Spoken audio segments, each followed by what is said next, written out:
Confidence is kind of a slippery quality to define. Are we born with it? Do we develop it? Is it a choice? Is it the result? And I say, yes, it's all of those things. And by the way, it looks different on everyone.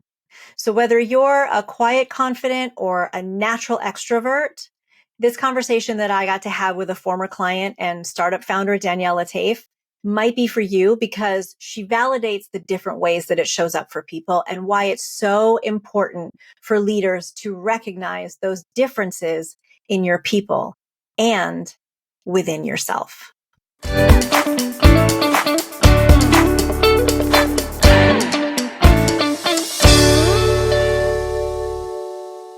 Welcome to When Does It Get Good? I'm your host, Zovig Garboushian, and today we're talking about confidence. So I brought on someone very special to me. Her name is Danielle Letayf. She's a startup CEO and her company is called Badassery. It's a private community of unconventional thought leaders who are dedicated to change. And she's also a former client of mine, which makes this an even more special conversation. So Danielle, welcome. I'm so happy to have you here. I would love if you could just tell the listeners a little bit about who you are, what your company does, what you do. Of course. Yeah. And thanks for having me, obviously. So you gave a really good overview of what Badassery is, but yes, it is the company I founded about 5 years ago now.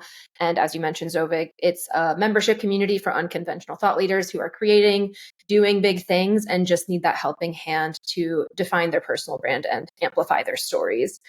And so we do have a big focus on those voices and stories that we find are typically underheard or underrepresented, which is a big part of our ethos and our mission, of course. And in terms of the reason I started it quickly, it's very, very personal. I think like many maybe founders' missions are, but I used to work for many large tech and media organizations running communities and events and all that good stuff, and found it so difficult to connect with stories because I never saw people or heard people that looked like me. I think you and I, Zovig, have always connected over like that curly girl mentality. So anyone with curly hair or, my parents' Middle Eastern accents, things that just weren't the standard. And so I found it harder and harder to understand what my path was because I couldn't see it or hear it.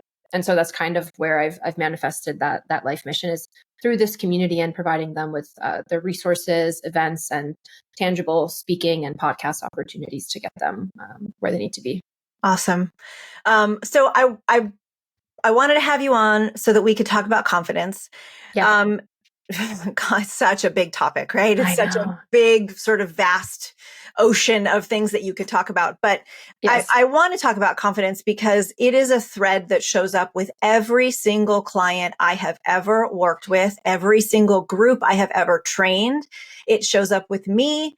Like, what my confidence is, what it looks like. It is something that is ever present for people who want to put themselves out into the world, or they're not ready to put themselves out in the world because they feel they don't have enough confidence. So it's this sort of elusive thing. And I think there are some myths that I want to tackle around it. But I thought, from your perspective, being the leader of this company, and sort of marching to your own beat and saying, I didn't find what I needed in this world, so I decided to create it. I thought, who better to talk to about confidence than you? So, okay. When I think about confidence, I think that there are some myths that come up around it, right? Like there's you either have it or you don't, or you can only be confident if you know everything and it's perfect. Right. Or if you're confident, then you have to be confident all the time. Like there's no variance in it, right? So there's all kinds of stories that we have around what confidence is. So when I think about it, I have my own definition of what it is. But when you think about it, just from your perspective, your experience, your business, what comes up for you when someone says, hey, Danielle, are you confident? How confident do you feel about this? What shows up for you? I mean, Zovig, I got to be honest, even when you told me that was the topic of this podcast, the immediate thought was, can I have this conversation? Am I the person to talk about confidence? Because I felt like, when you have these interviews or these conversations, it's like you're put on a pedestal. And I'm like, every day I don't feel confident and I feel confident. And I don't think that those feelings can coexist in so many ways. And so as I think about, I guess, what confidence is as a leader or potentially for my startup, there were two words that sort of floated in my head. And the first is trust. I think that one immediately came to me because it's interesting when I think about confidence, when I have the conversation, I think it's actually the output of many inputs. It's not just like you are confident or you are not. Like to me, it's like trust, clarity, gold hoop earrings. There's like this sort of recipe that comes with the outputs of confidence. I think some of those ingredients I do have quite strongly, and some I'm still really working on. I think like many people are.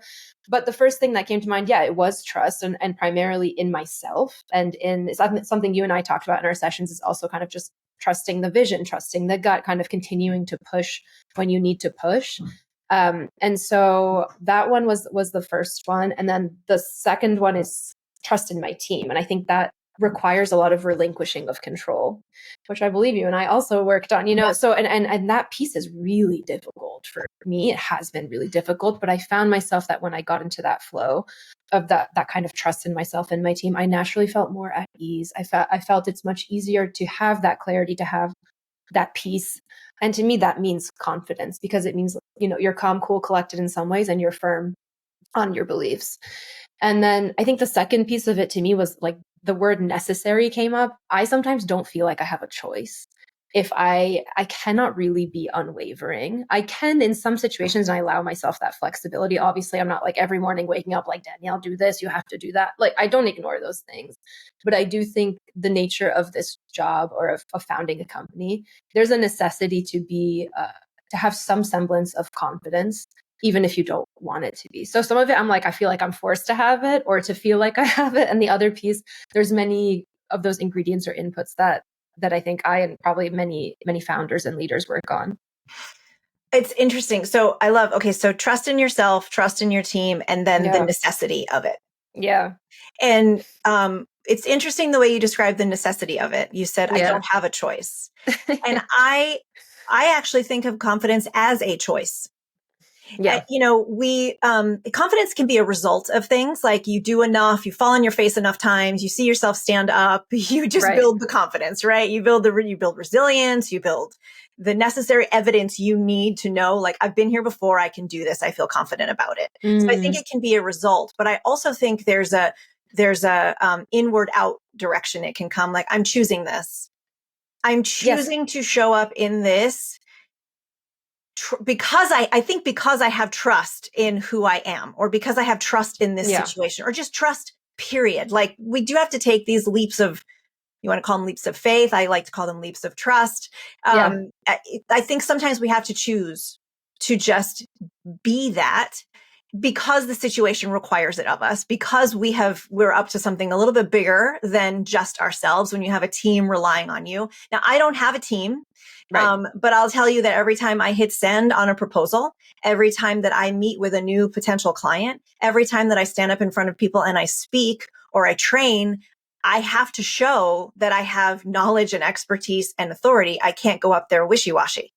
And so it's a choice for me every time, even though I'm not going to lie, I have a nervous stomach. I've spoken hundreds of times in front of people, and I still get a nervous stomach, but I have to choose it. And sometimes the choosing of it is just like, all right, I'm doing it. Like, before I can stop, before I can change my mind, I'm doing it. It doesn't, choosing it, I think, is something that I'm not sure all of us realize we have the option to do. It is interesting because there is something in, I think your whole podcast is about very highly motivated people, founders, coaches, all these kinds of things. I think there is always something that this kind of like we're born with versus not born with. And I think about this all the time. Like, I have always felt almost like a calling to create. I have always felt so deeply values driven. And there's something there that I don't know if that's the way I was raised or that it's like this obsession. I don't know what it is, but I think in some ways I feel almost like that is out of my control. And because of that, I do choose the confidence. I do choose the trust, because I'm like, this is just part of it is just kind of like what I feel I have to do. I don't know how to explain the feeling. I don't know if you have it, Zovig, where it's like, I can't do anything else, or I can't do like this normal 9 to 5, or I can't do things that don't make me feel like I'm moving the world forward. And so, of course, every day I wake up, it's a choice for me to continue to push, to continue to trust, to continue to do things that scare us, like stepping on stage or creating a podcast, or, asking people for things that make you make you question whether you should be asking. There's a lot of those pieces. So it's a good point you elevate. I don't want it to sound like also it's like out of my hands. Like I wake up and I'm like, oh, I'm confident. That's absolutely not the case. Like I wish like there was like a confidence supplement. That would be cool. But it's not. There isn't. New marketing idea. I mean, there's probably something people are like, maybe there is. The supplement is kind of just up to us to figure out what the ingredients are for that pill, right? Like, but you're right. It is a choice, but part of it feels to me like sometimes it's a choice and it's not. It's a bit hard to explain. Yeah, I do. I mean, I think there are a lot of things that can contribute to a person's level of confidence, just like contribute to a person's level of tolerance for risk or adventure, right? I think some of it is stuff that we are born with. Some of it's personality, and personality is part what we just showed up in the world with and part what we've learned, what we've been taught, what we've experienced. So I'm not saying like everybody, hey, you just choose to be confident and it's all going to be good. I don't believe that at all. Yeah. But when it comes to making a choice, I think when it comes to the choice piece, what I'm getting at is that I'm always that choice. And so I can stretch myself, even if I didn't show up in the world as, the most inherently confident person, I can choose to stretch myself when the stakes are high enough. You are driven by mission. You are driven by it sounds like what you're talking about is a calling. Like you have a calling, right? I think we all actually have callings. Yeah. And it doesn't mean we have to quit our job and start this business. And it doesn't have to be like that, right? A calling can be a small voice that says, I'm called to nurture and take care of family. I'm called to whatever, start, be a coach, start tech startup, whatever it is. But we all have something that drives us. And I think when we can tap into that intrinsic motivation, the stuff that comes from the inside, then we can sort of summon our confidence. There's more reason to summon our confidence. And I think that when we can tap into that stuff, that is where we can find more drive to make the choice to be confident. When the stakes are high, we can do a lot. So, but we always, I'm a firm believer that we're always at choice even when the choices aren't pretty. They're not always great choices, but we are always at choice and we are never stuck. And I think confidence is one of those choices. And if we start to shift how we think about confidence, like, oh, you mean I can choose this? Like that was a shock. That was a shock to a few clients. Like, I can choose it. It was a whole new concept. Like that opens up a different way of thinking. So that's how it worked for me. Like, oh, I can actually choose this. You mean this is in my court? Yeah. Like the ball's here in my court? Right. Oh, I'm curious with those clients. Was it the assumption that you kind of you just have what you have? Yeah, I think it's some of those myths. You have what you have, or they can do that. I don't have that level of confidence. We're just born with it, or I have to know everything. I have to be perfect. If I'm confident over here, but not over here, then that means I'm not confident at all. It's like the all or nothing mindset. Just like you described, it varies. It goes up and down. I think it's circumstance and situation, and also how are you feeling? Your energy. What kind of morning did you have? I mean, there's all kinds of things that can impact how you show up, and whether it's, at 10 out of 10 of confidence. But allowing ourselves to have that flexibility, I think, is what's so important. Like, oh, today I really wasn't that confident today. Definitely. or wow, I feel like I could do anything right now. Like we have that spectrum, and understanding that still means you can be confident. Like you can own your stuff. You can own who you are. You can own the room. You can do it the way that feels right for you. And yeah. And it's not all, like you said, exactly. It's not always going to show up in the same way. And I think we don't have enough conversations around lack of confidence or moments of, I don't want to call them weakness, but moments where we are just different than our prime. And it's hard for me too, especially in the early days of founding a company, when you see all the founders on stage pitching. They look like they're like taking over the world, like they're flying, like they have projections that are 5 million, 10 million, whatever it is.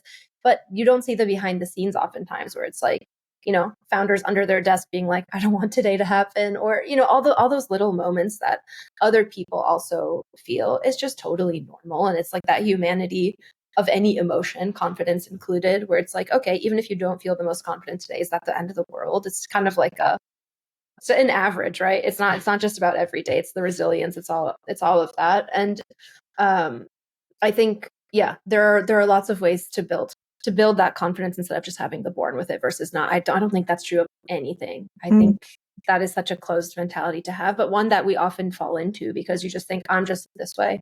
That's how it's going to be. And I'm cool with that or I'm not. So yeah, I think that's why also coaching super helped me with that as well. Yeah. So you said confidence looks different. So I want to ask you a little bit about that because I also find that when I work with folks in senior level leadership roles, executive roles, there's this version of what they think confidence should look like.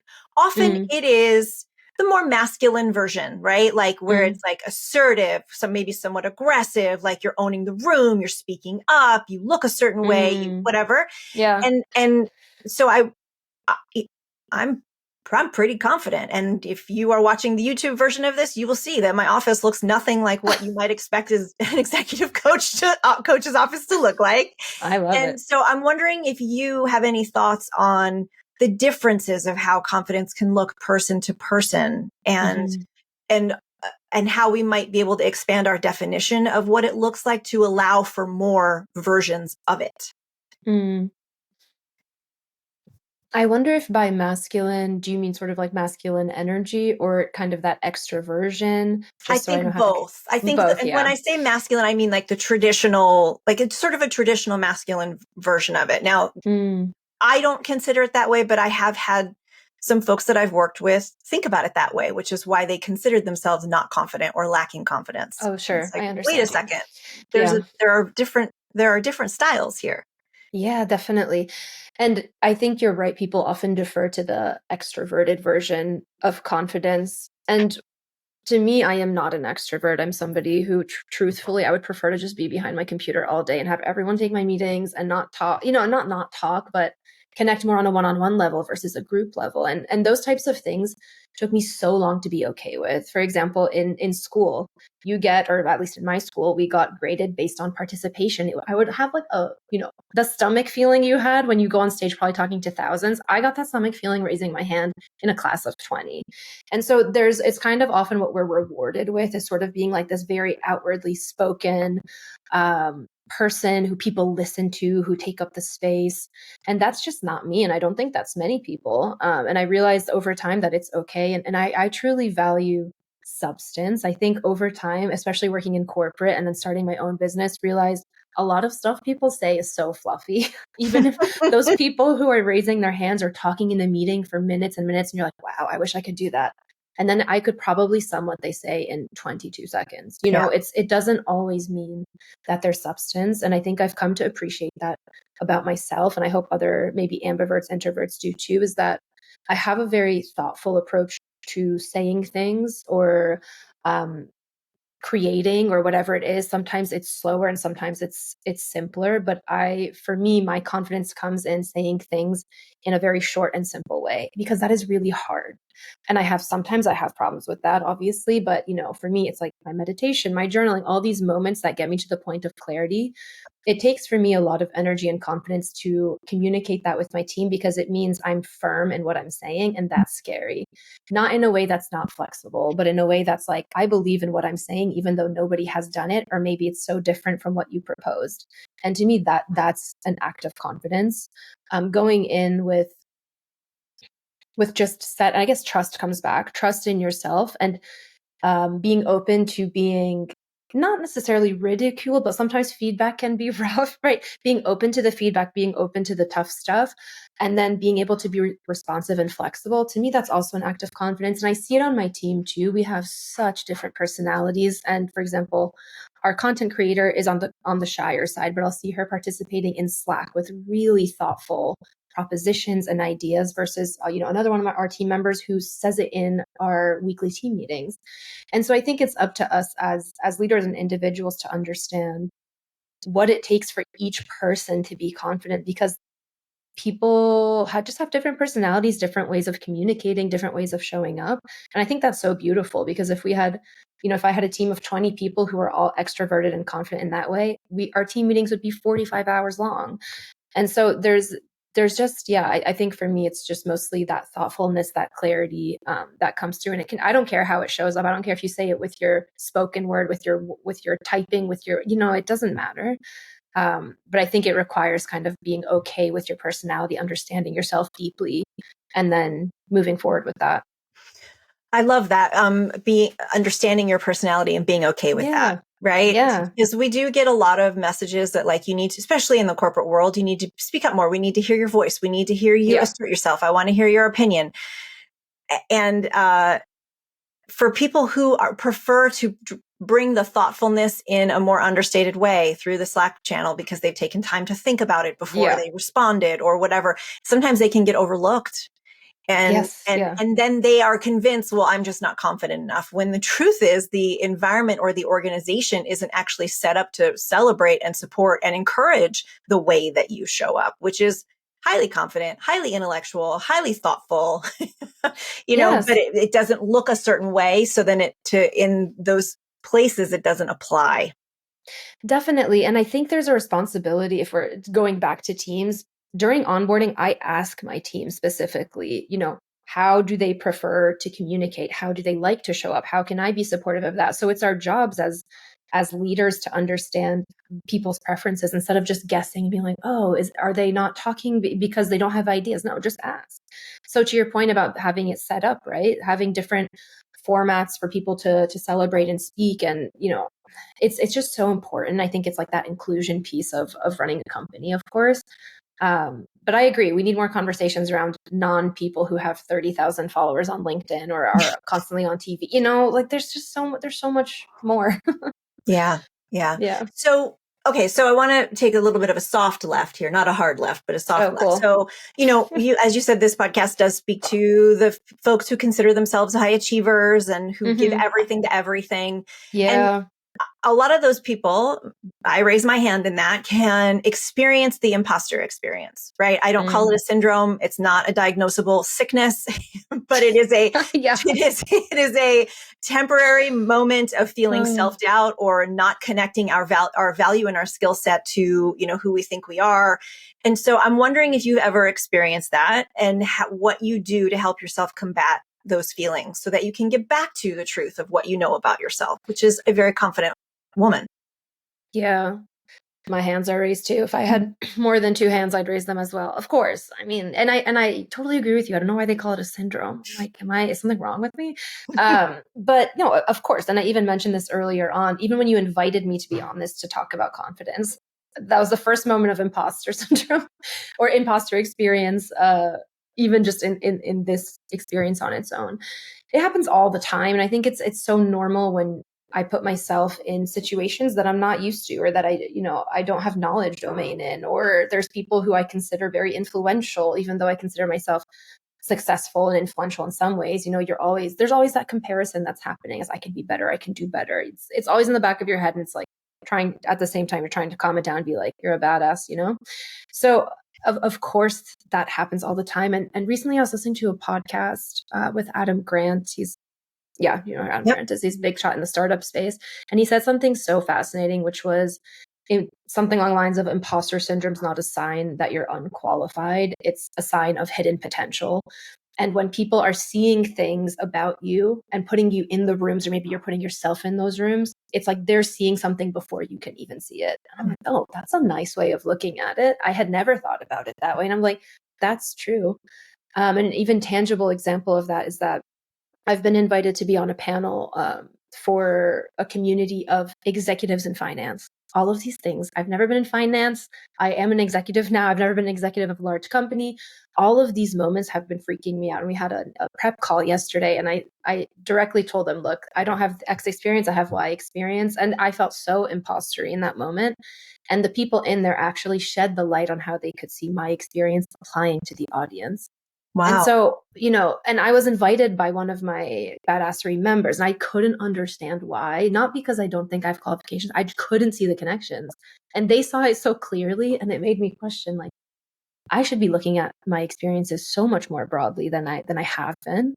And that felt so scary and so good at the same time. So of course, I think I go through it. And to your second point about how do I combat it, I think I just am constantly okay putting myself in these situations. In fact, sometimes I challenge myself to go into the situations where immediately I say, I shouldn't be in this or I don't belong here, because then that challenges me to think differently.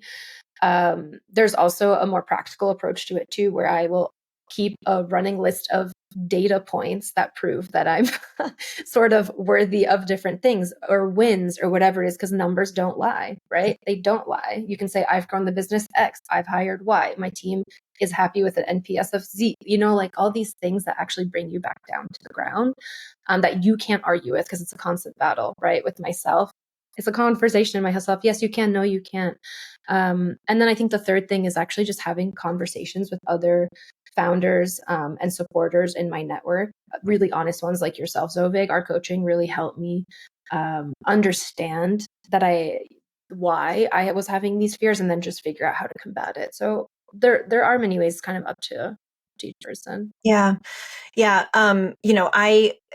I think that community, what you talked about, these people see you almost before you see yourself, or they see you in an expanded way that you don't notice. It's because when you look at anything close up, it's hard to take in the full picture. And so we're looking at ourselves so close up. We're looking at ourselves from the inside. It's impossible to be as objective about ourselves as other people could be about us. So I think community and having people around you, whether that's like-minded people, like, startup leaders, right? So you rely on them, or friends, or colleagues, or peers, or whoever. People talk about having your own board of directors, like some person or people to give you perspective. I think that's a critical component of developing resilience, a critical component of moving through the imposter moments, of developing confidence, is getting outside thoughtful opinion from people who are not your cheerleaders, but people who see you and they respect you. Yes.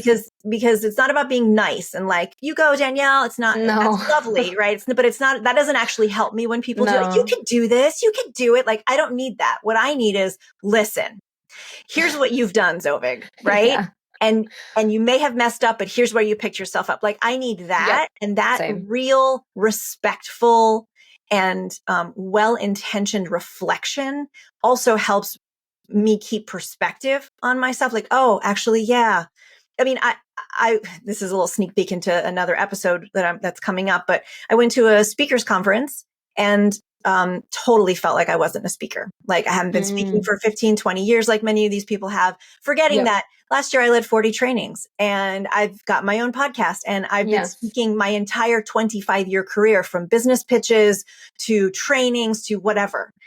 Just discounted all of that. And I know, right? Right. And had to be reminded of that by somebody else. So I think community is a huge one. So I know we're coming up on time here. So I want to just ask you one final question. Please. Yeah. Is there any one in particular thing that you might say to somebody who has a calling, because you talked about the call, who feels that the calling within them, but they're like, no, I'm not sure I can do this. I don't know if I have what it takes. Like, what might you offer them? I think I would tell them that taking a risk doesn't have to be something that is as huge as we feel it is. And the way that I approach risk, and I get asked this question a lot around risk and calling, is actually with baby steps. I think oftentimes we think, where we see the stories of jumping off the deep end and just doing it, it's not realistic. Some people can't quit their jobs. They might have kids. They might not have it. There's so many factors that it's impossible to compare ourselves to other people. We don't know their situation. And so I would say, follow the calling in the way that feels right for you, whether that's baby steps, so that you can slowly test and say, this is worth it for me. I can do this, to prove to yourself, to build that confidence step by step, and then maybe jump off the deep end. That's also okay too. And I think we don't necessarily talk about that slow and steady approach. So I would recommend that. That's gotten me 5 years of work here. And I'm proud of it. I'm proud of the thoughtfulness. And I think anyone who has a calling can do it with strategy and thought. Wonderful. Well, I'm proud of you too. Zovig, right back at you. Yeah. Okay, so we're going to end here. Thank you so much for doing this with us, Danielle. It was an absolute pleasure. Always a pleasure to talk to you. And thank you for all of you for listening. So until next time, take good care of yourselves. Lots of love and big energy. See you soon. Thanks, Zovig. Bye. Hi, it's Zovig. Listen, if you have 10 seconds, pop over to the show page and leave a 5-star rating. And if you have 30 seconds, leave a comment about what you thought was the most valuable about today's episode. It helps make the show more visible to the people who need it. And that's just good karma. See you soon.